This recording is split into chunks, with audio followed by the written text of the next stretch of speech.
Hey everybody, thank you for downloading this mini movie review. This review is on 2018's Hellfest. This movie is an American slasher film directed by Gregory Plotkin. It was written by Seth M. Sherwood, Blair Butler, and Akela Cooper, and it's based from a story by William Pinnock, Christopher Say, and Steven Susko. I'm getting a lot of this information from Wikipedia. Honestly, I saw the trailer and I wasn't super impressed. I was like, oh no, they're gonna make some real dumb choices, which is, I mean, like the people in the movie. It's basically a carnival, and there's a serial killer taking people out. Apparently it's a traveling Halloween carnival, which sounds kind of cool. I don't know if there's a lot of those, really. I could be wrong, but to have like a Halloween-themed carnival is kind of fun. It's got Tony Todd in it, which is fun. You'll know him from, he was Candyman.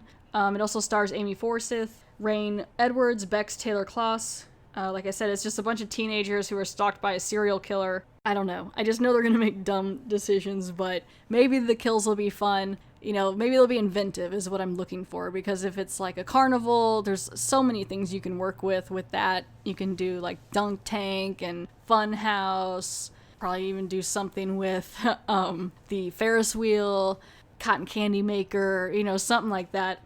So again, 2018's Hellfest. It was released September 28th of 2018 by Lionsgate and CBS Films. It has received kind of mixed to negative reviews. The budget for this movie was $5.5 million, and it made $18.2 million in the box office. I know a lot of people were really excited to see it at the time, so I think, and it was also not too far from Halloween, so a lot of people, you know, want a good scary movie in October. This movie runs 89 minutes, which is nice. It's a nice, cool 90 minutes about where you'll get in and get out. A lot of crazy stuff hopefully will go down. So I'm going to go take a look at 2018's Hellfest, and I'll be back and let you know what I think.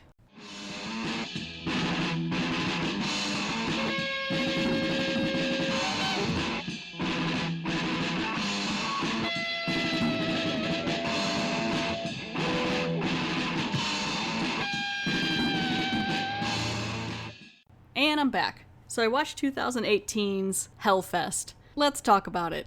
Basically, I mean, the plot said, let's see, on Wikipedia, it said that it was a traveling Halloween carnival. I find that really hard to believe, because this carnival was magnificent. Like, it was, like, in the size sense. Like, it was, the one thing that blew my mind about it, I liked the movie better than I thought I would, which is always a nice thing. But the thing I really liked about it is this, I mean, I don't think it would work in real life, because this carnival was huge. Hellfest was huge. It had all these different sections and areas that seemed to drag on forever, and all these dark corridors. And I'm like, okay, people, they're just asking for someone to die in this thing. There's also, like, to get to a place, like, there's a place called, I think it was like the Deadlands or something, where people could touch you to scare you. But you had to take a ride just to get to that, and then that was a whole other thing in itself. And it's like, it was just real crazy. I was like, there's no way. Apparently you have to have tickets, and everything sells out, and it's just like, it's huge. But that's the one thing I really liked about the movie, was this Hellfest was actually pretty cool. They had some really good props, and I mean, the basic scares in the haunted house were just people jumping out mostly, but it was shot really well. Like, it had a really nice, like, greenish hue to everything, and I don't know, the place was cool. The creatures of the people who were working at the haunted house jumping out were really neat. They had, like, a cool, like, golem-looking thing, and then they had, like, this floating eyeball thing, and some really cool effects and stuff. So that I really liked. I think Hellfest itself as a carnival was neat. I think that itself, I mean, you can definitely tell that the budget was $5.5 million. But I find it really hard to believe that this is a traveling Halloween theme park, because it's so big. I'm like, there's no way. So basically the movie starts out, you know, they have someone who gets killed. She's a girl from Cincinnati. She gets killed by a mask figure that they basically call the Other. They don't call him really that in the movie, but I think that's what he's cast as, is the Other. And he basically follows these girls around at the carnival and kills them and things like that. So she gets stabbed and she gets blended in with the other prop bodies in the scene. So it's like it's easy to hide her or everything like that. So then you got Natalie. She'll be the final girl along with her friend, which I really thought was fun. Her and her best friend Brooke.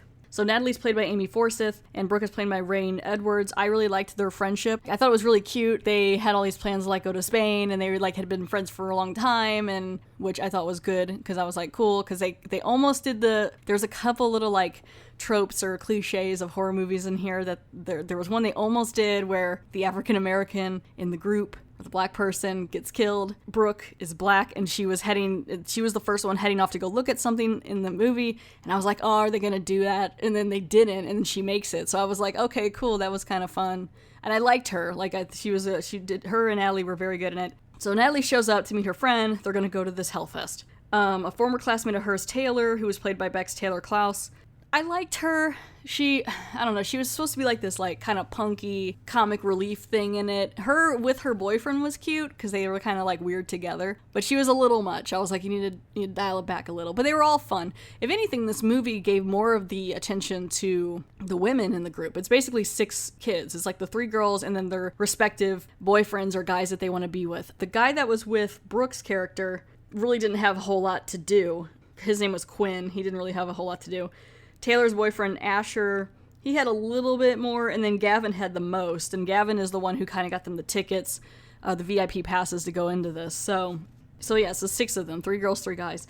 And they show up at this Hellfest, and they can skip all the lines because they have the VIP, and there's this guy walking around. He's got like a black robe hoodie thing, and then just like a kind of skin-like mask that's kind of like a goldish gray color, or goldish brown. And they go through the haunted houses and they're running through them. And I tell you what, for one, they don't have the best haunted house etiquette because right away they walk in and they're just like touching everything and doing like piggyback rides through it. And these haunted houses are huge. There's a lot of room in these haunted houses.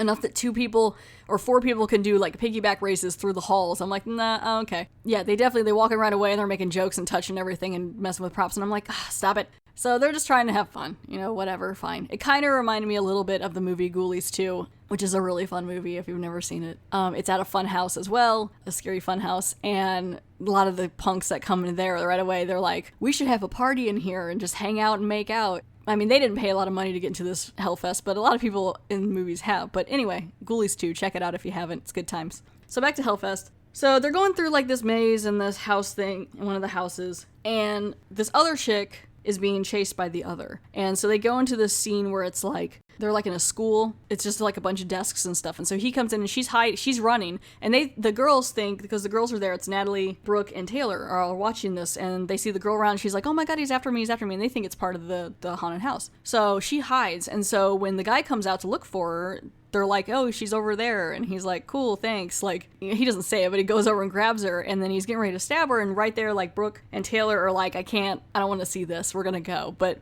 for some reason, Natalie's all into it. I mean, she's kind of freaked out, but she's like, just do it. Do it. And so he stabs her. And it looks really real because it is. She's like, that's weird. So then after that, I guess because she was kind of a witness, now he's stalking her. So she starts seeing him everywhere. And her and Gavin kind of like each other. And so at one point they're in this photo booth and they start kissing. And then the pictures come out and this other guy comes out and grabs him. And so I like this part because Brooke saw it and she's like, hey! And she's like yelling and tries to go after him. And that's when she goes to that part where she's by herself and I thought she was going to get taken out. And I was like, are we doing that? Okay. But then she didn't. So I was like, cool. But I thought it was cool that she was like, what? For her friend, she was like, he took your pictures and just like went after her. She didn't get the pictures back, but oh well. But they keep seeing them. And so they're kind of like, what is going on? Like, we'll keep an eye out. He's probably just working here. He's just doing a really good job of picking one person and following them around. And they're like, okay, So now they decide to go to the Deadlands, and that's the part of the park where it's more intense and they can touch you and things like that. So to get on that, you have to ride into like hell on this like little cart, tunnel of love kind of thing. That's when Gavin wants to win a prize for Natalie. And some of the prizes were cool. They were like stitched up dolls and like shrunken heads and things like that. It was cute. He goes to leave and he's like, oh, I'm going to do whatever. But he wants to go back and try to win because he's really bad at these games. He can't convince the guy at the ring toss to let him buy the thing for $50. So instead, he decides to go steal it from one of the employee lockers, this little like stitched together doll thing that she wanted. And so this is actually probably the best death in the movie, because I was hoping they were going to use something with the carnival to do it, and they did, and this was actually pretty fun. I was like, okay, this isn't so bad. I was like, so far it's fun. So Gavin takes the stuffed animal or whatever out of the locker, and when he turns around, the other is there, and he has one of the mallets for, you hit the mallet and it goes up and dings the ding, and like bing, whatever, the strongman thing. He takes his mallet and he hits him with the small end of the mallet right into his throat, and it's real intense, like he breaks his throat. And so Gavin's leaning back and crawling back, and he ends up just happens to lay his head perfectly right onto where that ding strongman thing is. And so that's when the other takes the mallet and just smashes his face in. That was fun. I'm glad they did that. So Gavin's dead. Nobody knows. Some of them know he's getting a gift for Natalie, but they're waiting for him to go into the maze so that they could get over to the Deadlands. And so the first two couples ride through, and then Natalie's by herself, and the ride stops. And it's weird because now they found out that the other is actually a mask that's used there on the property by multiple guys. So now you don't know which one's which. There's at least 15 guys or something with this mask and a black robe hoodie thing. And so this would have scared the crap out of me if I was the ride supposedly breaks down, in quotations, it breaks down, and then this creepy voice is just wait until we come and fix the ride. And then that guy, one of the others or whatever, which is, I think it's just a guy that works there, comes out, and she's terrified and she can't get out of the cart because for some reason it's locked real tight, which I find unlikely considering it's a ride that goes 3 miles an hour, that you would have it that tight that you couldn't squeeze out. But when she comes out of the ride finally, one of the others is sitting on her cart just staring at her with the mask on as he rides out, and it's part of the ride to mess with her. And I was like, that's kind of terrifying. This guy's just staring at you, riding out on your cart, and you're all by yourself on this. I'm like, okay. So that's when they realize there's multiple others, and they're like, see, he's just working here. It's just part of the thing. And so they're like, okay, so they feel a little better. So now they enter the Deadlands, and the Deadlands is kind of cool. There's little adult children things with burlap sacks running around, and to get the map you have to which I don't even know if they got it. You have to reach inside this dead guy that he moves, and so they go there, and the other now has Gavin's cell phone. So he's texting Natalie oh, hey, everything's fine, whatever. So they're not worried about Gavin. So then now they're all running through this maze, and the maze separates them in one of the haunted houses. And Asher, who is Taylor's boyfriend, gets separated, and the other finds him. And this death was gross in the sense it was an eye thing. He had this sharp, I guess it was just a knife. He had a knife, and he held Asher down, and it's slowly going towards his eye, and then he just jams it into his brain. So it was kind of cool, but it was it was real squeamy. So Asher's dead now too. Oh wait, my bad. Nope. He stabs Asher in the eye with a syringe. I thought it seemed like a small needle. Okay, yeah, so it's a syringe. Why? I don't know. It's weird to me too that in a lot of these haunted houses some of the props are real. Some of the weapon props are real, which I guess would make it easier, but it's he's able to grab a couple things that are real, but then when they go to grab something later, they're oh, it's fake. And I'm like, did he set them up there? I don't know. I'll get to the one in a second. That bugs me. So anyway, Natalie gets sprayed by this ooze thing from one of the creatures that's running around. It's kind of fun. So her and Brooke go in the bathroom. They have a really cute moment where they're like, oh my gosh, we should go to Spain and have tapas. Did you say topless? No, we should get topless. It'd be real fun. We're just crazy. It was cute. I was like, oh, they're fun. It takes Natalie forever to get clean in this bathroom, and Brooke leaves, and then that's when the other comes after her. And of course, he's got that whole thing, kind of like Halloween, where he can just be there and then be gone, and you can't hear him. I mean, he's obviously just a normal guy that's just a serial killer, but okay. And so he attacks her and things like that, and they can't get the security guard to go look for him because it's everyone has this mask. It's what do you want him to do, So she's freaked out. Brooke, I also like her too because as her best friend, she believes her. She's like, okay, I got you. This guy is after you. We're gonna do this. We need to figure this out. I'm not taking this anymore. So then they warn Quinn and Taylor about the danger. And then I think they were planning on leaving or calling the cops. But by then, Taylor, the short-haired girl, she volunteers to be beheaded, quote unquote, on a live show. So she's up there cheesing it up. And that's when Tony Todd finally makes an appearance. It's literally 1 hour into the movie of 89 minutes that he shows up, and he's the one conducting the beheading or whatever, doing the hosting of it. And so they go to behead her on this guillotine, and Natalie sees the boots from the bathroom attack on the guy who's being the executioner, so she freaks out. She thinks it's real. When Taylor's beheaded, it's obviously a fake head, which it looked a lot like her, which I find weird that they could pull someone with such a unique hairstyle off of the stage and have a fake head for her already ready. I don't understand how that happened, because it looked a lot like her hair, and she had unique hair. It was like purple and like cut all short. So that was weird, but anyway, it's fake. Natalie loses her mind. They were like, hey, it's not real. So then all the curtains shut, and Taylor's back there, and the executioner is actually the other. So he starts strapping her down, and she's like, what? And then he goes to guillotine her, and it's not exactly, it's not a real one. So it like kind of smacks the back of her neck and makes her bleed, but it doesn't really hurt her, doesn't kill her. Somehow she gets out. It's just like, as he's not paying attention, she gets out of these straps, and she takes off running. She's freaked out now. She's no more being this cocky girl that she was earlier. She's freaked out, and she's running around, and now that everyone has kind of seen this, now I think the other he doesn't care anymore. So he grabs her, and he starts stabbing her right in front of everybody. Yeah, he like slashes her in the cheek, and then he stabs her in the stomach. And then that's when Quinn, who is her boyfriend, I think. No, he already died. Quinn is Brooke's boyfriend. He's like, hey, what are you doing? And then he gets stabbed. And that's when everyone all around in this Hellfest is like, what? And they take off running, because it's like, this is too real. Something's wrong. Everyone's screaming. So now it's a mad dash. So it's kind of crazy. Everyone's running around. Brooke is freaked out. Her friend, her boyfriend just died. Natalie grabs her, and they go into a nearby like haunted house thing. And so now the park is closing. They're like, we're closing the park. And this park's huge, so I don't know how long it takes you to get out of here. But security's running around. They grab someone they think is the other. It's not someone who works there. Natalie and Brooke go into this the most craziest house. It's called Hell. It's supposed to lead to the exit. And they get trapped, and he's after them. And this is where, like, there's these bodies all hanging off the ceiling. Kind of reminds me of either Hellraiser or, like, Predator 2. And there's an axe in one, and he pulls it off. I don't know if he stuck it there, but it's real. So now he has a real working axe. And then they go later to grab a knife off of a prop table, and they're like, oh, it's fake. So then they grab, like, these unlit torch things that look like Q-tips, and that's what they're gonna, like, attack them with. So they're running around through all these cool, like, house things. And it's I mean, some of these, like I said, some of these haunted houses are pretty neat. They had all different stuff and, like, puzzles and things, and it's fun. And so the other is cornering Brooke. Natalie runs up and stabs the other.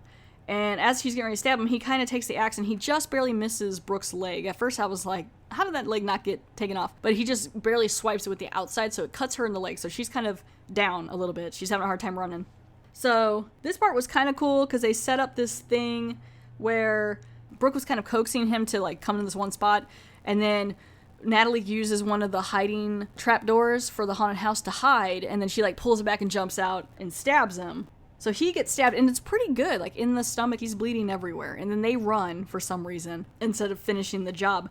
And they run, and just as they're running to get to the exit, because he's already, like, tried to seal the door off and stuff, the cops are there. I'm like, because right around that time, I was like, where are the police? And then all of a sudden, they're, like, showing up, and I'm like, thank you. And they come in, and of course, he's gone. And so Natalie and Brooke have made it. They're the final girls. They're sitting out there, you know, like, you got the blanket on you or whatever, and the cops are like, we can't find him. And they're like, are you freaking kidding me? We stabbed him really well, and he was there. And so they're like, well, I guess we'll have to figure it out. This part was a little weird. They shoot to the ending. The guy who was the killer, you only ever see his back. He shows up, and he lives in a house just in a suburban neighborhood, right? And he's listening to the news about that 4 people were killed. He goes into his garage, and he opens up a cabinet where he's got all these masks, I guess from different theme parks that he uses. He's also got his trophies, which is something serial killers do, where they'll take like a hat or something from the kill to kind of symbolize it. So he puts like his little trinkets and stuff in there that he has. And then he walks into the living room, and there's a young girl sleeping on the couch, and she wakes up, and she's like, oh, Daddy. And they never show his face, and she runs over, and she's like, did you bring me anything? And he pulls out the stuffed animal that Asher won for Taylor and gives it to her and like kind of shakes it, and that's the end of the movie. And I thought that was it was okay. I still don't know how he got away with it and how he was not bleeding, because he was bleeding really bad. Like they got him good. So I don't know if that was, I don't know why he was so invincible and how he just got in and got out. I don't know if he already worked there or he gets a job at the places before he does this. Because really, the way that this carnival is set up and the way that it's so dark and stuff, you really probably could kill someone there, and if you really, and get somewhat away with it in certain sense. He kind of lost it and almost got caught there for a second, but it was just asking for something bad to happen.